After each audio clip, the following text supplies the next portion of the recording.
live. There you go. And it says it's live. Okay. I think that's it. What's your last name? My last name is Hubert. B-E-R-T? Hubert. All right.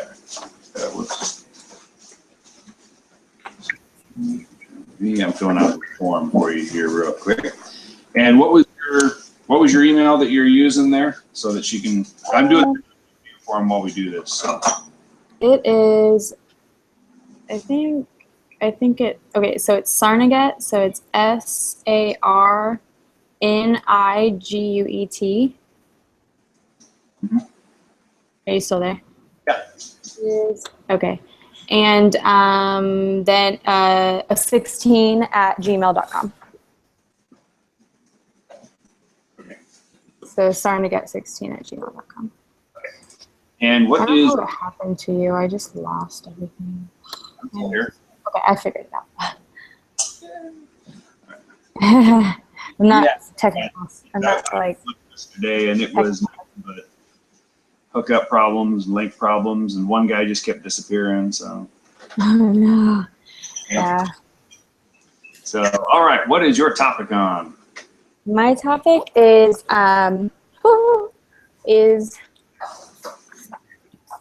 substance abuse and addiction in the family.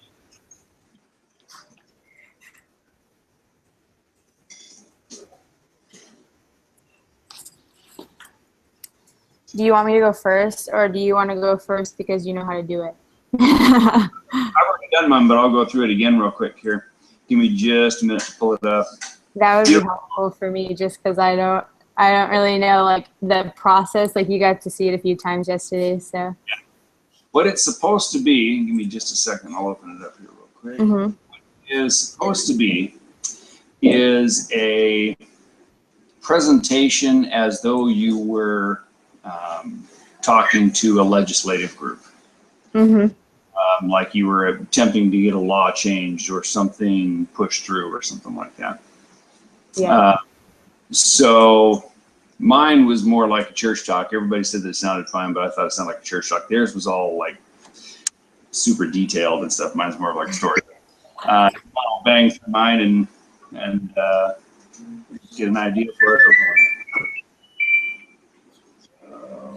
Okay. So let me go through. I'll tear through it real quick here. Okay.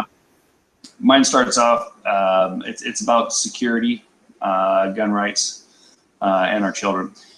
So security is a serious and often overlooked notion of family wellness. Maybe it is because of our first world status that we overlook our security and take it for granted.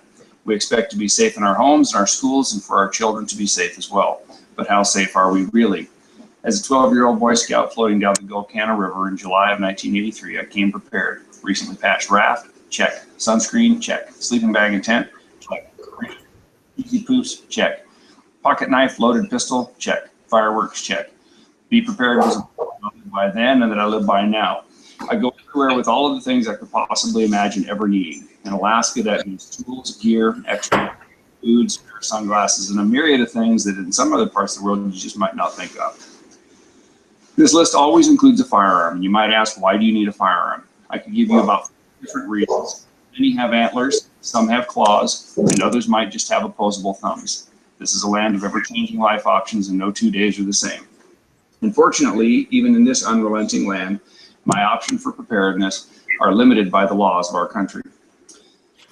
Gun Control Act is one such law that makes us less safe. No lives have been saved because of its implementation, and since its passage in 1990, 165 children and teachers. If it prohibits anyone from knowingly or having or transporting a gun within 1,000 yards of a school or school. This includes off-duty police and federal agents. This includes off-duty police officers and federal agents. Prior to 1990, an average of 10 people were killed at school shootings per decade, about 1 per year, and often were related to the teachers killed, crimes of passion with little or no warning. From 10 per decade to 66 per decade since this law's passage. Since the law was enacted, our children have been sent in open institutions. Last year, there were about 12,000 murders committed by criminals. About 8,000 of them were with a firearm of some kind. About 2,000 with knives, and all the rest arson, forced drowning, strangulation, hammers. Brutal statistics. The media in general wants you to believe that gun violence is the only kind of violence because it sells a narrative that they believe in. They also promote restriction of guns to help create gun-free zones, of which your child's school is one. So I asked myself a question: how many murders and violent crimes were stopped because of guns? After all, police carry them to keep us safe, and our military uses them to keep us safe. What do they know that we do not? According to the FBI, the last decade, there have been literally hundreds of thousands of murders stopped by citizens carrying concealed weapons. Out of those hundreds of thousands were dozens of mass shootings at schools, stopped by regular citizens and resource officers alike. The numbers add up to an estimated 21 people dying every day because of criminals using guns as a weapon. On the other side, there's an estimated 2,150 crimes and potential murders stopped by citizens with concealed weapons every single day. A gun is a necessary tool in defense of life and property. Without it, a criminal would have free access to your life and your things. Think of a grocery store with no checkout clerk for security, only those U-scan terminals. How long before the numbers didn't add up and the grocery store closed, completely bankrupt? The same correlation can be made in crime statistics. As the number of concealed weapon holders have risen, violent crimes have decreased. Specifically, the murder rate. It has decreased in the exact opposite direction as the increase in numbers of concealed weapon permit holders. We are kept from bankruptcy by the tellers and security that are often implied and not seen. But the statistic that stands out most to me is the one that affects me and my children the most. It is the school shooting rate. If we go back in time and think about the founders who created this great nation, the concept of violence that they had was very similar to ours. They enacted the Bill of Rights, and its second most important law, because the defense of life was paramount. After all, the first school shooting in this country was in 1764. They knew it was a right of the citizenry to arm itself in defense of property and life, not just from the invading forces of the time, but from the criminals that would take freely what they want. Yet we keep enacting laws like the Gun-Free School Zones Act because we forget or don't see how a tool like a weapon can preserve life. We are only fed the negative and spared the positive. Our families are our greatest resource this country has. That family is under attack from all sides. Many of those attacks are obvious. Pro-LGBT, anti-family sentiment is one. Single-parent families and domestic violence are some others. But how often do we think about sending our children off to schools filled with uneducated and misguided anti-gun sentiment? These places are perfect hunting grounds for the mentally unstable and those bent on the destruction of human life. If each school had at least 2 people who were allowed to carry concealed, how much life would be saved from prevention alone? Don't we owe our children that little bit of security? This country is special. It is not like the others. But why is it so special? Special because the people who inhabit it, the people who represent it, the people who defend it, the laws that uphold it. Yes to all those reasons, but the biggest yes is to the last one, the laws that uphold it. Constitution and Bill of Rights enacted as laws for this country have allowed it to be the greatest country on earth. Our children do not grow up in fear of their government turning on them. Our families do not live in fear of being Christian or Jew or gay or atheist. None of them wake up at night and worry that the government will kick in their door and whisk them away to prisons, concentration camps, killing fields, or worse. That is because this country allows its citizens to be armed in defense of their families, their homes, and their country. But after the Sandy Hook elementary school killings, how many of you kept your children home from school? How many of you went to talk to the principal about security for your children? How many of you had nightmares about your children getting killed while on someone else's watch? After all, our public schools are less protected than most libraries, shopping centers, museums, or government offices. This country is special because those documents put forth by great men more than 200 years ago, men who saw a future and eloquently dictated laws that would allow that greatness to spread. They want us to be safe. They want that our families to be safe. They wanted those families to flourish and give us laws to allow us to protect ourselves. But through it all, we've been made less safe by those elected. I say repeal the Gun-Free School Zones Act and allow teachers and resource personnel in schools to carry concealed. Thank you. Boom. That's all. That was good. Okay. That was good. So the whole time I was trying to think of a question, but like it's hard because like I agree with you, so it's like hard. Mm-hmm. Like I feel like I don't need to question you. Yeah, I'm a Texan. You live in Texas, right? Yeah. Yeah. The only gun with even remotely close to the same percentage of gun ownership as we have. What is it? Well, Alaska, there is an average of 3.1 firearms per every person in the state. and Texas is like 2.95. Everybody else is like less than 1%. So it's us. We love it. Yeah. That's so funny. Yeah. I'm like, it's like to find a question that is challenging, but it's like, I can't even like think of being on the other side of the argument because it's like, I just don't understand the other side of the argument, I guess. I don't either. I don't have, you know, we've been pretty lucky up here to not have too many issues, mostly because the laws as they are, people up here still have something in their car or they carry something concealed regardless of what the law says. So, hold on just so you can hear it. I don't know what that is. But, so yeah, we're in a situation up here where in reality, if someone knows that a school or a building is going to be gun-free, that's their target. But up here, they know that nothing is gun-free. So we get a lot of that. So it's like I've been seeing things like as I'm doing like my, like, you know, like when you're researching the political stuff and everything, like I see these like little memes and stuff that are really funny, and they're like, oh, stuff like, let's just make guns illegal like we made drugs illegal. That stopped drug abuse problem. You know, like people are still going to do it whether it's illegal or not. You know, it's just like, yeah, and the one question that I had would be, well, if we, you know, of course we take guns away from regular people, then only criminals will have guns. But I had somebody ask a question a while ago. She said, well, what if there were just no guns? I said, then people would come into your school with a scythe, or they would come into your school with a hammer or a hatchet or something else. yeah. People bent on the destruction of other people are going to figure out how to do it one way or another. But the fact of the matter is, this world has what 22 or 23 billion rifles alone. You're not getting rid of guns, so shut your pie hole about that. Let's move on to the next question. You know, and that's what we get. My wife and I have a really good friend, and she's a super lefty, and she lives back in D.C. with her husband, who's a super right-wing guy. He's actually an Army guy, so it's a really fun time to go and have lunch with them. But anyway, don't have to ask any questions. You can. Do you have the peer review form open? No, I don't have it open, but I can get it open quickly. Yeah, it's on the page. Yeah, it's on like the front page. Yeah, lesson 9. It's on the assignment part 1, preparing the speech instructions. Yeah, I got it. And down to the bottom is one. It's just called the peer review form. And what it does is it actually opens up it's like a Google Docs thing. It's like a survey. Yeah, so you can just bang through that if you want. Okay.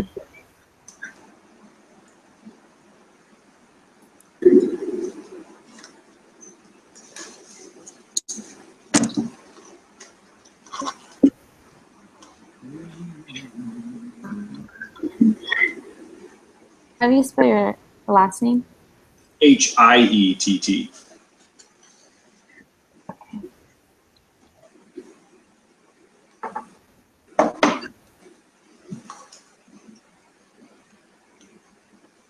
Said you had to kick your brothers out? Yeah, I was like, go fishing or something. Leave. They didn't want to because they were playing video games, but I didn't want them in there because it'd be too loud. Mm-hmm.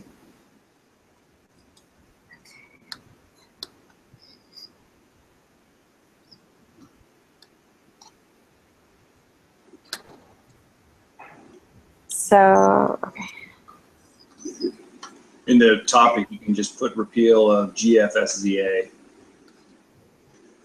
Whoa, what? Exactly. Repeal what? Yeah, repeal of GFSZA. GFSZA? Gun-free school zones initiative. Okay. The worst ever in the world. You know who started that in '90, right? Freaking Joe Biden. Yeah. Hey. No, eat that right. Gross. Children are gross.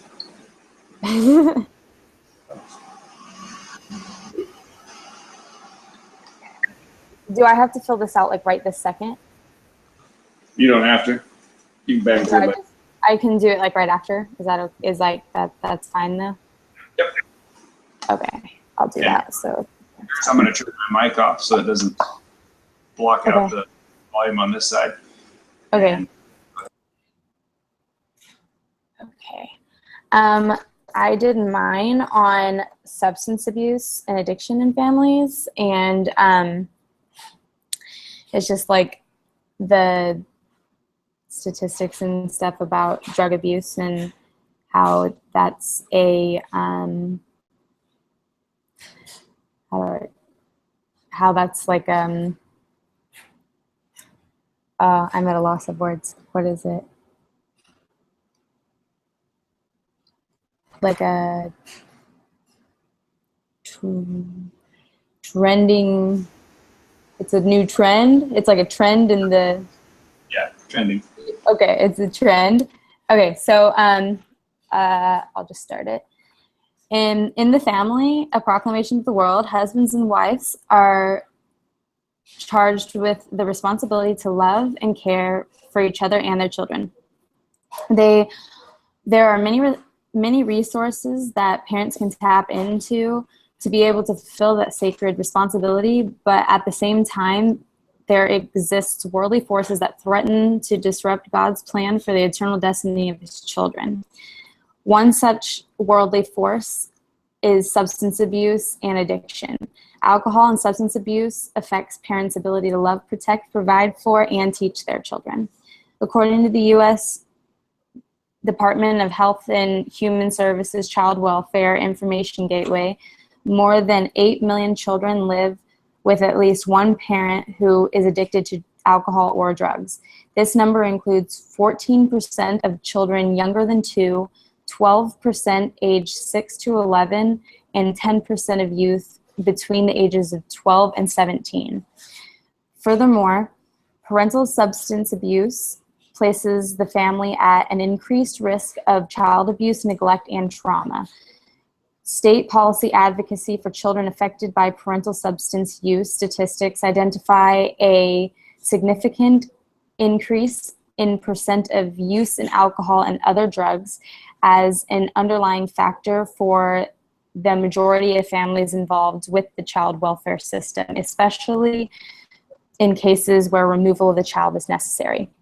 In fact, the percent of removals due to alcohol and other drug abuse increased 16.6% from 1998 to 2012 and now represents over 30% of all removals.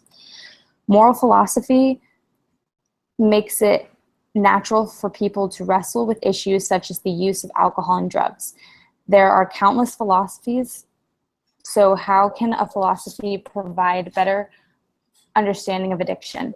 In her 2012 article, The NK Philosophy and Addiction, Peg O'Connor pointed to a well-known philosopher to answer that question. Socrates would ask, "What is it?" And he would not be alone. Psychiatrists, psychologists, chemical dependency counselors, and people in recovery programs are consistently asking that question, yet there is no consensus. Yet, despite differences in opinions, many realize that use of alcohol and other drugs can lead to destructive dependency. Research from the National Drug and Alcohol Research Center indicated that a variety of factors contribute to drug use and other problem outcomes, both individual and environmental. Western society is undergoing rapid change. For example, more parents working longer hours, changes to family structure, extension of the period of adolescence, and there are concerns that societal institutes like childcare and education are not coping sufficiently with this change. This situation may be contributing to the negative trends in drug use and other psychosocial problems. The fact that the LDS Church created a guide to addiction recovery and healing and offers recovery meetings through LDS Family Services offices is evidence that members of the church struggle with substance use and addiction issues. In the 2010 October General Conference, Elder M. Russell Ballard spoke about addiction and the lures Satan uses to steal away agency from people. He stated that some of the most addictive drugs hijack the brain and take away one's agency. These include nicotine, opiates, heroin, morphine, and other painkillers, tranquilizers, cocaine, alcohol, marijuana, and methamphetamines. Elder Ballard stated, unfortunately, too many in our communities today, including some of our own members, become addicted to and then abuse prescription medications. Lucifer, the father of all lies, knows this and uses his influence to steal away one's agency and capture the abuser with his awful chains. The Lord has given us a modern day counsel through chosen apostles, as well as through modern day revelations, such as the family proclamation to the world. As explained in the proclamation, the Lord expects parents to care for their children. He also expects us to stay away from any kind of substance that may trap us. Like Elder Ballard caution, even one sniff of something or one pill or one drink of alcohol can lead to addiction. I can bear personal testimony about the importance of parents to strictly heed this counsel because I was a statistic. I was removed from my biological mother's care because she could not overcome her addiction to prescription and narcotic drugs. When I was just 14 years old, I was placed in a youth shelter and later taken in by a foster family while my biological mother attempted to break free from the shackles of addiction she lived with. Unfortunately, she gave up the fight and relinquished her rights to me. Eventually, I was adopted by my foster family and have enjoyed a life filled with the restored gospel of Jesus Christ instead of by my biological mother's gripping addictions. The restored gospel of Jesus Christ offered me hope in the middle of my despair. From ages 5 to 14, I witnessed firsthand the threat of abuse of alcohol and other drugs in my family. The threat turned into danger, pain, and imminent destruction of life as I knew it. The comforting perspective that the plan of salvation offered me then and still offers me now is that I have a Father in heaven who knows and loves me. He protected me when I needed it most and led me to a home where the gospel of Jesus Christ prevails. I learned about Jesus Christ's atonement for me and for all mankind. I realized that regardless of what I do or don't do, have or don't have in this life, I can be happy because God has a plan for me, knowing that has brought me lasting happiness and peace. That's mine. Okay, very nice. So let me go. Any questions? Yeah, let me pretend like I'm some kind of lawmaker. What do you want us to do about it? I think that there needs to be something that is put in place to where this is less of a trend. Like, there's obviously something going on right now in today's society that this is becoming more of a popular thing. And like I said earlier, where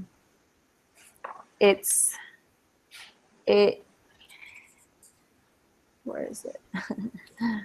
Um,